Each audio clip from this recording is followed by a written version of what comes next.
Hello बच्चों, बहुत ही important reel हो सकती है आपके लिए।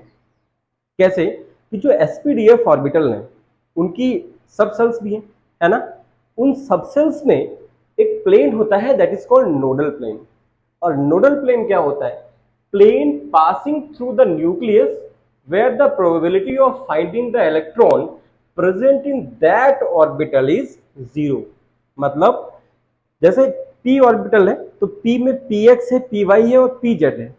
तो अगर ये सपोज ये px ऑर्बिटल है तो इलेक्ट्रॉन डेंसिटी कहां पे होगी? x एक्सिस पे। तो जो y ऑर्बिटल है, जो y एक्सिस है, z एक्सिस है, यहाँ पे इलेक्ट्रॉन डेंसिटी जीरो होगी। इसी को हम क्या बोलते हैं? Nodal plane. तो px के लिए नोडल प्लेन क्या हो गया? yz जो प्लेन है that is called nodal plane.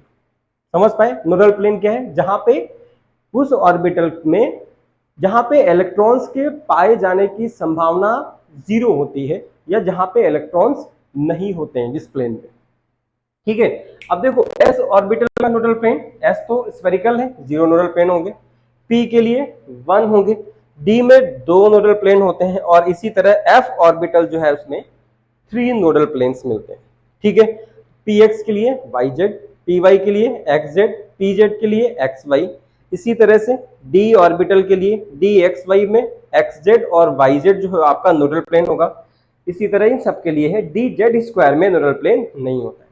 ठीक है। जो D X square minus Y square orbital है उसमें क्या है? Plane perpendicular to X Y plane and inclined by 45 degree with x and y will be the nodal plane of dx square minus y square and dz square orbital। ये आपको रट लेना है, याद कर लेना है, समझ जाइएगा। पहली चीज तो अगर समझ जाओगे तो याद नहीं करना पड़ेगा, है ना। और अगर याद कर लिया तो मतलब आप समझ गए। गेटिंग?